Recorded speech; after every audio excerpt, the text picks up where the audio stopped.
के साया तले, जागना है जाग ले अफलाक के साया तले, हश्र तक सोता रहेगा खाक के साया तले। वो कौन कहता है कि मोमिन मर गया, कैद से छूटा वो अपने घर गया। कब्र में लहराएंगे तहशर चश्मे नूर के, जलवा फरमा होगी जब तलात रसूलुल्लाह की। सलात बला ज़बान से दुरूद पाक पढ़े। अल्लाहुम्मा सल्ली अला सय्यिदिना व मौलाना मुहम्मद व अला आलि सय्यिदिना व मौलाना मुहम्मद व बारिक वसल्लम सल्लु अलैहि सलातु व सलामु अलैका या रसूलल्लाह सल्लल्लाहु तआला अलैहि वसल्लम।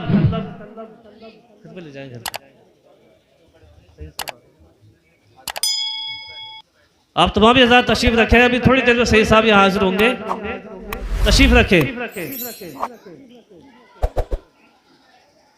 हज़रात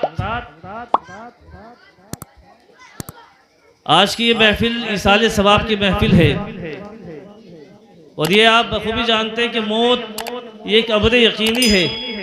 हर इंसान को मौत आनी है, जो भी इस दुनिया में आया है उसको जाना है। लेकिन कभी कभी कुछ मौतें ऐसी होती है कि जो अचानक से हो जाती है, जिससे सिर्फ ख़ानदान ही नहीं बल्कि पूरा इलाका दहल जाता है। उसी मौत में से एक मौत मेरी वालदा की भी रही। क्या खबर थी मौत का ये हादसा हो जाएगा, क्या खबर थी मौत का ये हादसा हो जाएगा। इस ज़मीं की पस्तियों में आसमां खो जाएगा, इस ज़मीं की पस्तियों में आसमां खो जाएगा। लेकिन मोमिन की शान ये होती है, मोमिन का मकाम ये होता है कि मोमिन हर मोड़ पर सब्र करता है, और ये सब्र करना ये आक़ाए कायनात की सुन्नत मुक़द्दसा भी है। आप देखिए कौन सा ऐसा मोड़ है जहाँ मेरे मुस्तफ़ा ने सब्र ना किया हो। आपके ताइफ के मैदान में आप पर कोड़ों की बरसात की गई, लेकिन मेरे मुस्तफ़ा ने सब्र किया। आपको हरम काबा में आपके जिस्म मुबारक को लहूलुहान किया गया, लेकिन मेरे मुस्तफ़ा ने सब्र किया। यही तक नहीं बल्कि आपकी गोद मुबारक में आपके जवान बेटे की लाश मुबारक रखी हुई है, मेरे मुस्तफ़ा ने फिर भी सब्र किया है। मुसलमानों सब्र की इंतहा देखनी है। मैदान करबला में चलो, इमाम हुसैन पर पानी को बंद कर दिया गया, इमाम हुसैन ने सब्र किया। यही तक नहीं बल्कि आपका रास्ते को बंद कर दिया गया, आपने सब्र किया। आपने जवान अपने बच्चे अपने भांजे भतीजों की लाशों को उठाया, लेकिन इमाम हुसैन ने सब्र किया। पता चला सब्र करना ये मुस्तफ़ा की सुन्नत है, सब्र सहना ये इमाम हुसैन की सुन्नत है। सुभान अल्लाह, सुभान अल्लाह, सुभान अल्लाह। मुसलमानों, मैं गुजारिश करूंगा अपने तमाम अहले खाना से कि वो भी सब्र करें। लेकिन हम सब्र करेंगे तो अल्लाह पाक फरमाता है इन्नल्लाह मअस-साबिरीन, बेशक अल्लाह सब्र करने वालों के साथ है। तो मौत तो अमर यकीनी हर इंसान को मौत आनी है। लेकिन मुसलमानों ज़रा तवज्जो करें। आज हमारा आलम यह है कि आज हम कब्रिस्तान जाते हैं तो हम देखते हैं कि हम जनाजे के साथ चल रहे हैं तो कोई हंसी मजाक कर रहा है, कोई ठिट्टा लगा रहा है, कोई किसी की ग़ीबत कर रहा है। जबकि हदीस पाक के अंदर तो यहाँ तक आता, सही हदीस है, अल्लाह के रसूल ने इरशाद फरमाया कि मुर्दा देखता भी है, सुनता भी है, बोलता भी है। मैं ये अपनी तरफ से नहीं कह रहा, मुफ्ती साहब बैठे हुए हैं। मुर्दा देखता भी है, सुनता भी, वो देखता है कि साहब मेरा अजीज आ रहा है, मेरा भाई आ रहा है, वही तमन्ना कर रहा है काश आने के बाद कुछ मेरे लिए साले सवाब कर जाता, और कुछ नहीं है कम से कम दरूद पाक पढ़ जाता तो उसका फायदा मुझे मिल जाता। सुभान अल्लाह। दरूद पाक तो वो अमल है कि जो अल्लाह की बारगाह में हर हाल में काबिल कबूल होता है। हम नमाज पढ़ते हैं, कोई गारंटी नहीं कि कबूल हो कि ना हो। हम रोज़ा रखते हैं, खुलूस में कभी रह सकती है। ज़कात देते हैं, खुलूस में कभी हो सकती है। लेकिन दरूद पाक तो वो अमल है कि जो अल्लाह की बारगाह में हर हाल में काबिल कबूल ही होता है। क्यों? इसलिए कि अल्लाह फरमाता है इन्नल्लाह व मलाइकतहु यसल्लूना अला नबी, बेशक अल्लाह उसके फरिश्ते नबी पर दरूद भेजते हैं। या अय्युहल्लज़ीना आमनू सल्लू अलैहि व सल्लिमू तस्लीमा, ऐ ईमान वाले तुम भी नबी पर खूब खूब दरूद पढ़ो, खूब खूब दरूद भेजो। तो हम कैसे भेजते हैं? अल्लाहुम्मा सल्ली अला मुहम्मद, ए अल्लाह तू नबी पर दरूद भेज दे, सलाम भेज दे। गोया हम खुद नहीं पढ़ते बल्कि अल्लाह से कहते हैं ए अल्लाह तू ही पढ़ दे। तो बताओ जो काम अल्लाह करेगा क्या वो रद्द हो सकता है? नहीं मुसलमानों, अल्लाह की बारगाह में कबूल ही हुआ करता है। जी बेशक बेशक। और दरूद पाक का हाल तो ये, हजरत ख्वाजा हसन बसरी की बारगाह में एक बूढ़ी खातून आई। आने के बाद उसके अंदर लगी हुजूर मेरी बेटी का इंतकाल हो गया, मैं चाहती उसको ख्वाब में देखूं, कोई वजीफा बता दे। आपने वजीफा बताया। जब रात को सोई तो क्या देखा कि उसकी बेटी सख्त अजाब में मुब्तला थी। आँख खुली सुबह हुई, ख्वाजा हसन बसरी की बारगाह में पहुंची, कहने लगी हुजूर मैंने अपनी बेटी को देखा, सख्त अजाब में मुब्तला है। आपने कहा ठीक है दुआ करो। अब चंद दिनों के बाद ख्वाजा हसन बसरी रज़ी अल्लाह ताला अन्हु ने उस लड़की को देखा तो क्या देखा कि वो जो पहले अजाब में मुब्तला थी अब वो जन्नत में टहल रही है। कहा हुजूर क्या आपने मुझे पहचाना नहीं? कहा मैंने नहीं पहचाना।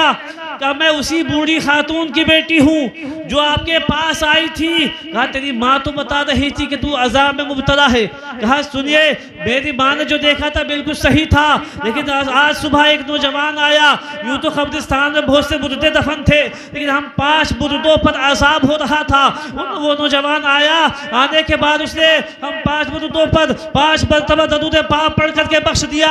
अल्लाह रब्बुल इज्जत ने उसके 5 मरतबा दरूद पाक की बरकत से हम पर जो अजाब हो रहा था अल्लाह ने उस अजाब को उठा लिया, हमारी मग़फ़िरत फरमा दी है। सुभान अल्लाह सुभान अल्लाह सुभान अल्लाह। यह दरूद पाक की शान। अगर मैं दरूद पाक पर बोलूँ तो काफ़ी देर लग जाए, लेकिन मुसलमानों से आओ जरा देखो, आज ये महफिल मेरी वालदा की इसाले सवाब के सिलसिले में सजाई गई है। माँ का मकाम बहुत बुलंदो बाला है। माँ का मकाम इतना बुलंदो बाला, एक सहाबी ने नबी की बारगाह में हाजिर होकर के अर्ज़ किया या रसूल अल्लाह सबसे ज़्यादा हक किसका है? आक़ाए कायनात ने फरमाया उम्मु का तेरी माँ। फिर पूछा सुम्मा मन या रसूल अल्लाह फिर कौन? फिर आपने फरमाया उम्मु का तेरी माँ। फिर पूछा या रसूल अल्लाह फिर कौन? फिर आपने फरमाया उम्मु का तेरी माँ। चौथी मरतबा पूछा तो आपने कहा अबू का तेरा बाप। इससे पता चला कि 3 मरतबा माँ के ताल्लुक से फरमाया, 1 मरतबा बाप के ताल्लुक से फरमाया। पता चला कि माँ का मकाम बाप से भी ज़्यादा हुआ करता है। और यही तक नहीं बल्कि हदीस पाक में तो यहाँ तक आता है, आका इरशाद फरमाते हैं वहुमा नारुका वहुमा जन्नतुका, लोगों तुम्हारे माँ बाप तुम्हारे लिए जन्नत भी है, तुम्हारे लिए जहन्नम भी है। मतलब ये है तुम अपने माँ बाप की खिदमत करोगे तो तुमको जन्नत मिलेगी, और उनकी दिल आज़ादी करोगे तो तुमको जन्नत नहीं बल्कि जहन्नम में जाओगे। बेशक बेशक। मुसलमानों में चाहिए माँ बाप की खिदमत करे।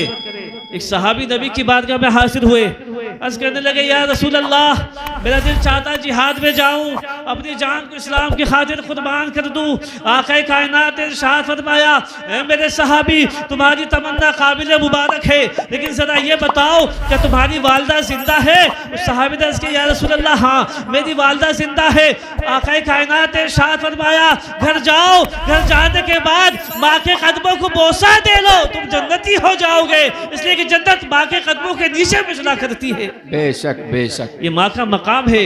माँ अगर दुआ कर दे तो मुसलमानों हजरत मूसा का पड़ोस नसीब हो जाए, और माँ अगर बद्दुआ कर दे तो बद्दुआ का मामला ये है। हजरत फारूक आजम के दौर का वाक़या याद आ गया। एक ताजिर आपके दौर में रहा करता था, उसकी माँ आ गई कुछ पैसे मांगने के लिए। उसने कहा, बीवी ने कहा कि तुम्हारी माँ तो मांग करके मैं कंगाल बना देगी। माँ को कोई पैसा नहीं दिया, माँ रोती हुई चली गई। जब वो ताजिर गया शहर से बाहर, जाने के बाद डाकू ने उसको घेरा, उसका माल असबाब भी लूट लिया, यहाँ तक कि उसके हाथों को उसके तन से जुदा कर दिया। अब लोग आते रहे, कहने लगे ये क्या हो गया? कहे लोगों सुनो, मुझको जो सज़ा मिली है मैंने अपनी माँ की नाफरमानी की है, मुझे मेरी माँ की नाफरमानी की सज़ा मिली है।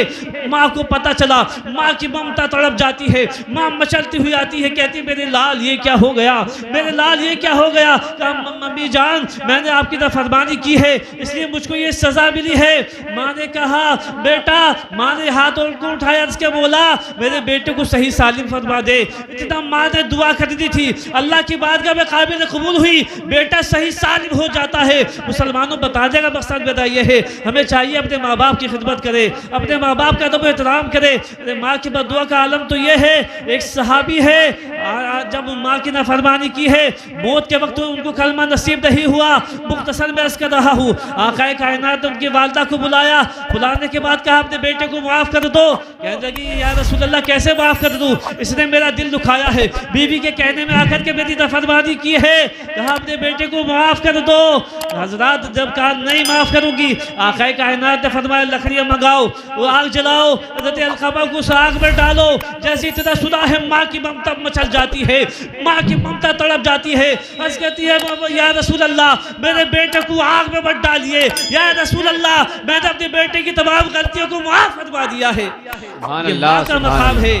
आपसे गुजारिश है नौजवानों, किसी के माँ बाप दादास हो, अपने माँ बाप को दासी कर लो। आपसे आपके माँ बाप दासी हो गए तो आपसे रसूल पाक दासी, इससे रसूल पाक दासी, उससे खुदा दासी, इससे खुदा और रसूल दासी हो गए। क्योंकि मोहम्मद से वफा तूने तो हम तेरे हैं। ये जहाँ चीज़ है कि अल्लाह कलम तेरे है। वो बाली दल बलाग। अस्सलाम वालेकुम व रहमतुल्लाह।